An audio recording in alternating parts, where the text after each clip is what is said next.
Hey guys, it's IDW, and today I'm going to be re-explaining a concept I made a video on about 2 years ago. The idea allowed me to get 8 accumulator-based processing units onto one circuit. Now, there are 2 reasons that I want to re-explain it.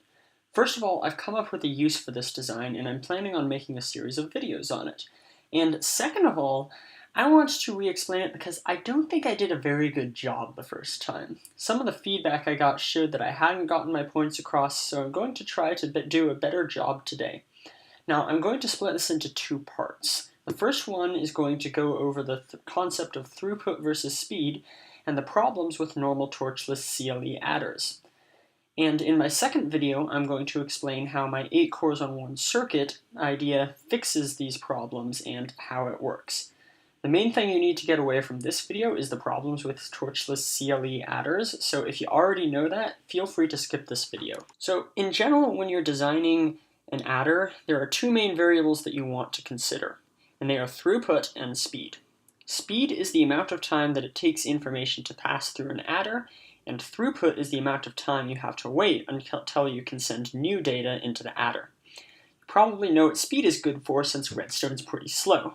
But throughput is also an important consideration, and to show you why, I have 3 adder designs. Each one of them shows the significance of it in a different way.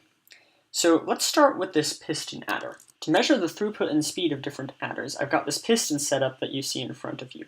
When I flip this lever, the inputs are going to be sent into this machine. The amount of time that the circuit takes is recorded here. As you can see, for this setup, it's 6 ticks. The far piston is the NOR of the output of the adder. Whenever the output isn't 0, or rather whenever the output is 0, it will be extended. To determine the speed of the adder, we just have to see the amount of time that it takes for the inputs to reach the output. So the time that the output stops being 0, the information will have traveled all the way through the adder. And this piston is timed to retract at the exact time that the output piston will retract. So to get the speed of the adder, we just subtract the delay from the setup from the delay to the piston, and we have the speed. The throughput of the adder is the time that the output isn't 0, since you can send the next piece of information in as soon as that happens. So this second piston will extend when the output starts being 0 again.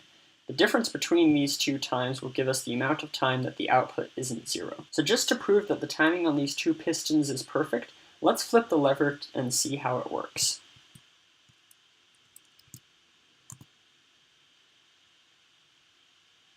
And as you can see, these 2 retracted in sync, and those two extended in sync, my bad.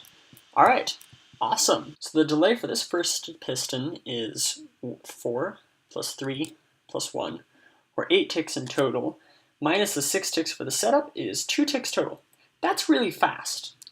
For the throughput, this repeater delay right here offsets this torch. So the throughput is these repeaters plus this piston, which is 4 plus 4 plus 1.5, or a total of 9.5 ticks. So this piston adder shows us the first reason that throughput is important. What happens when the throughput is slower than the adder?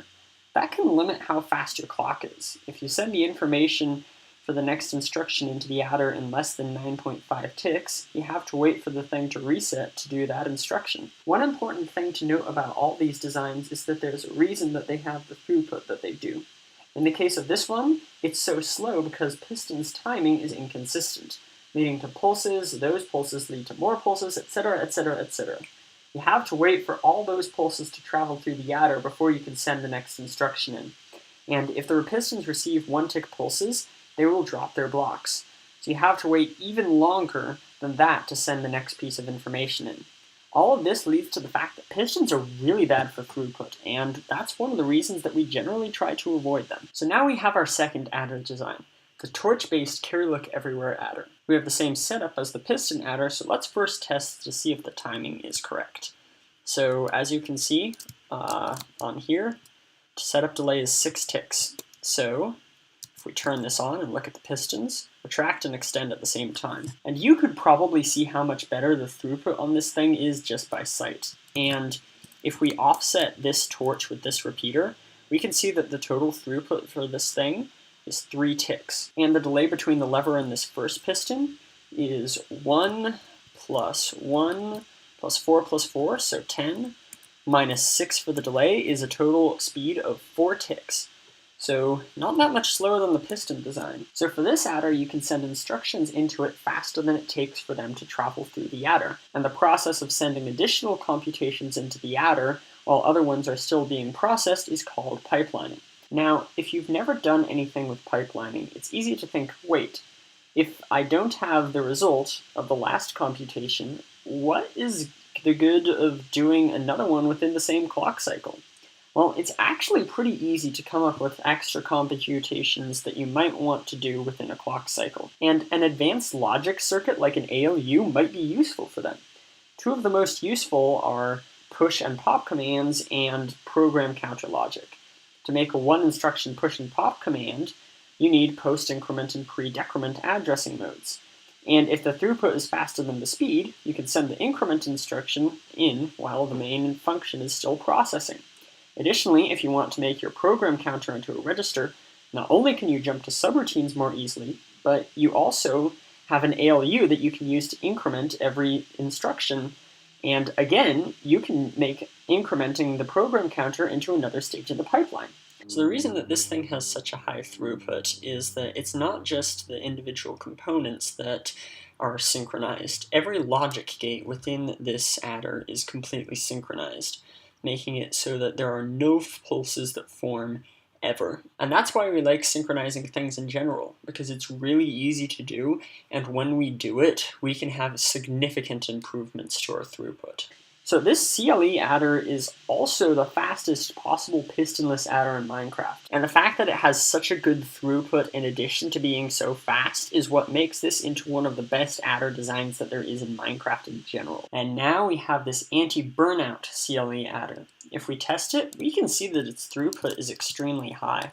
Like, watch how fast those pistons extract and extend. Wow.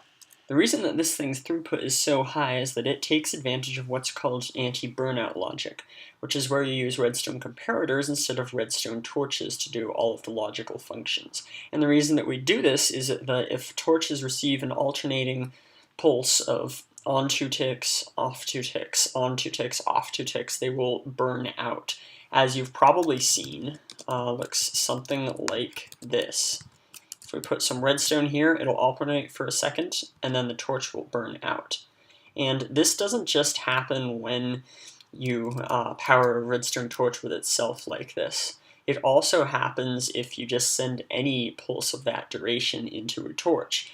But if we use redstone comparators to do our inverse functions, then that issue never comes up because comparators don't burn out. But if you calculate this thing's speed, you're going to find that it takes 7 ticks to do computations, and that's really slow. So 2 ticks throughput, that's pretty nice, but what is it good for? Well, that's a good question, and that's the major issue with this adder in general.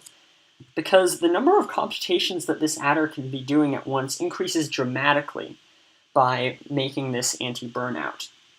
Because we are sending in more information and it takes longer to process that information.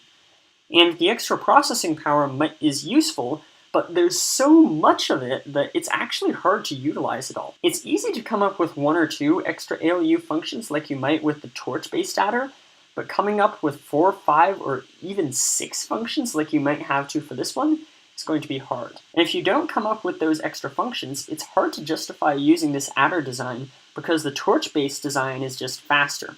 And that's really the crux of this whole video. It's hard to make anti-burnout logic a better design than just using torches because it's so slow. So how can we utilize this processing power? That's my 8 cores on one circuit idea, and I'm going to be explaining that next time. Till then, I hope you guys enjoyed, and I'll see you guys then.